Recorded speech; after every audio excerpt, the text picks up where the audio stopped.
These are my top 3 favorite shakes at the moment. I actually did a part 1 of this video and y'all liked it, so here is part 2. I'll be breaking down all of these shakes step by step, but I'll also show you guys a quick way how you can add shakes like these and a lot more within just one click. But without further yapping, let's get right into this tutorial. So we're in After Effects and we'll start off with this kind of dreamy wiggle shake. As you can see, it's a sick one and I'm a huge fan of this one, and I've actually been gatekeeping this for a while, but I'll be breaking it down step by step. First step is creating your adjustment layer. So right click on the blank space, go to new and create a new adjustment layer. And to that adjustment layer, we can start off by adding a sapphire glint effect. And this is kind of what gives us that dreamy look. So let's bump up the brightness to like 1.6, and we can turn down the threshold till we see these kind of brightness glint looks in our bright parts of our video. I recommend that you mess with these settings yourself because it really depends on your clip, but this is what works for me. So I'll keyframe the brightness right there, and then I'll go in like right around half a second or 1 second, and I'll turn it down to 0, just like that. And then we can add on a sapphire glare effect, and this effect also kind of gives us that dreamy look, as you can see with these kind of glares instead. And I'll just bump this up to like 1.2, and I'll keyframe the brightness for the sapphire glare as well, and then I'll go in and turn it down to 0. And now let's get into more of the shaky stuff that will help us add the shake. So we'll add on a turbulent displace, and this will give us a kind of wiggle. So I'll bump up the amount to 130, and then I'll bump up the size to 170. So now we get this wiggling look, and I'll keyframe the amount, go all the way into my other keyframes, and I'll keyframe it down to 0. And then I'll add on a warp bubble effect from Sapphire once again, and this will also help us get that kind of wiggling look. I'll bump up the amplitude to 0.6 and the frequency to like 2, so pretty low. Or we could actually bump up the frequency to like 4 or 3.5, and also keyframe that all the way down to 1. Looks like this as of right now, but we'll be messing with the graph editor in a second. Now we can add on a distort chroma just to get more distortion, and then we'll add on a shake. Turn down the amount to like 0.8, and then I'll bump up the virulence to some really high number like 400, and we can mess with the rotate warp direction as well. Just bump it up to like 90, and I'll actually turn down the amount just so I can see the rest of the effects. So keyframe the rotate warp direction and the amount, and then go all the way into the other keyframes and turn both of them down to 0. So right now the distort chroma kind of covers the rest of the effects. As you can see, it's a really heavy effect, so we'll be messing with the graph editor a lot for that one. But before we do that, we can add on the sapphire shake effect, and the settings that I'm going to go for is 0.8 for the amplitude and some really high frequency like 20. And don't forget to turn on your motion blur and keyframe the amplitude. And I'll actually go like right around here before all of the other effects, and I'll turn it down to 0. So let's see what we got now. Now I'll actually move the keyframe out. I'll actually move all of these keyframes out, and then we'll just mess with the graph editor. So I'll move them out to like 1 second and ease all of the keyframes. And for most of them, I'll create something that looks like this, just so it's quick in the beginning and then kind of slows down, but not too quick. And I'm on the value graph, of course, because that's the smoothest one. And I'll go ahead and create the same graph for most of these effects. And for the distort chroma that I'm on right now, I'll create something a little bit more heavier, something that's a little bit quicker, just so it doesn't cover the full effect, because the distort chroma was very like heavy. And for this sapphire shake, I'll do something like this, just something subtle. So let's play it through and see what we got. And that's a pretty cool shake. You could drag it out a little bit more if you wanted to stay for longer. And this shake and all of the other shakes that I'm going to go through is actually from my VFX Kit plugin. And as you can see, I opened up the VFX Kit plugin, and right here I got 7 different tabs with a lot of different effects. In total, we have over 150 effects in here, including shakes, of course.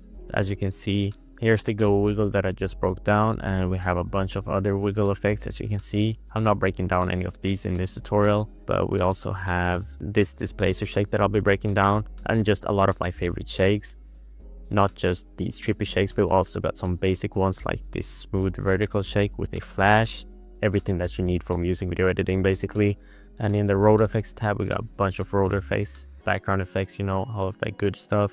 And we also got the grunge tab with a lot of grunge effects, as you can see, glitch effects, jitter effects, brain rot effects. Yeah, you kind of get the point. So if you want to check it out, I'll have it linked in the description. And it just dropped, so I'm actually running a huge buy one get one free sale. So when you add this plugin to your cart, you can grab another one of my preset packs for completely free. But that sale won't last for long, so make sure to check it out while it's live. So let's hop right into the second shake, which is this bouncy kind of shake with a flash. And to create that one, I'll of course remove the adjustment layer, create a new one by holding Ctrl, Alt and pressing Y.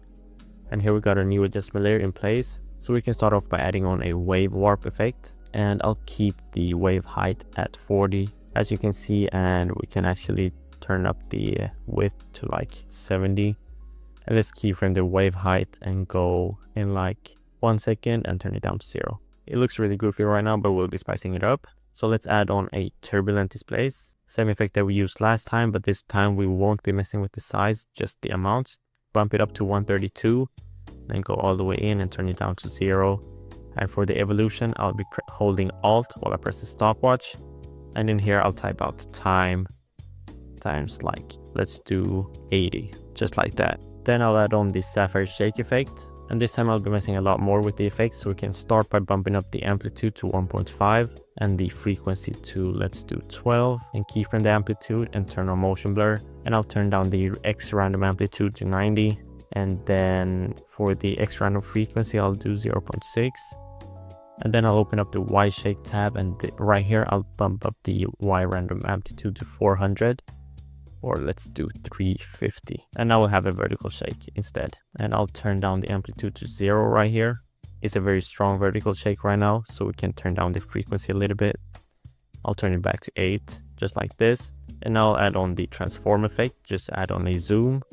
So we can zoom it into 150, keyframe the scale, and then right here I'll turn it down to 100 again. And then lastly, I'll add on a flash. So I'll add on the exposure effect and turn it up to, let's do 2 right here.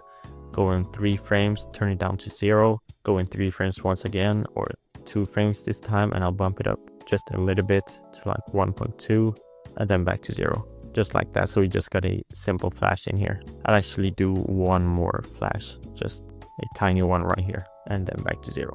And now we just gotta mess with the keyframes a little bit. So I'll select all of my keyframes and easy ease them.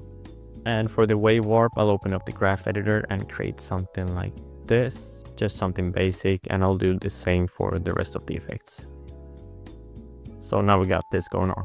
We can actually mess a little bit more with the wave warp graph and do it more like this, just so it's a little bit more subtle. But this is what I'm going for. That's a great shake, and I'm a huge fan of that one.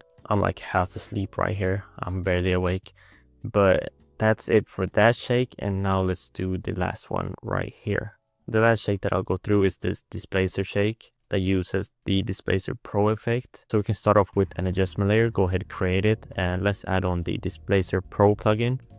This plugin is actually completely free, so I'll have it linked to the description so you can go and grab it if you don't have it already. But I'll turn up the translate X to 81 and rotation to like 70, just like this. And keyframe both of them, and then go to the edge behavior and change it to mirror repeat. And then I'll go in like all the way here and turn it down to 0. Then once again we'll add on a turbulent displace, and I'll bump it up to 130 and keyframe the amount and go all the way to my other keyframes, turn it down to 0. What the fuck? And turn it down to 0 like I said. And let's add on a sapphire shake. I'll turn down the amplitude to 0.9, and the rest of the settings can actually stay the way that they are, except for the motion blur that you gotta check. And let's turn it down to 0, and then we'll add on a deep glow just to spice it up a little bit. And I'll bump this up to something like 1.6, drag up the threshold a little bit, and then I'll keyframe the exposure, drag it down to 0 right here. And then we can actually add on a radial blur as well, just to spice it up a little bit, and put it on top of the deep glow. I'm gonna go for the spin, but I'll keep it really subtle, like at 8, and keyframe the amount. go in just a few frames and then turn it down. And now we can mess with the graph editor. I'll do the same graph that I've done for all of the other effects, so I don't really gotta go through it this time. You should already know what the graph looks like, and I'll show you guys what the shake looks like when it's done. So this is what the shake looks like. I think that I did this sapphire shake a little bit too subtle, so I'll bump it up. But other than that, it looks great. I'll go for like 1.5 at the amplitude instead. And that's great. I'm a huge fan of that one. But that's basically it. I'll have the VFX Kit plugin linked in the description if you want to go and check it out. And like I said, I'm running a huge buy one get one free sale right now for the launch of this extension. And it's just a sick plugin. It got 150 effects in it, so don't miss out. And that's about it. Thank you so much for watching. I'll see you in the next one.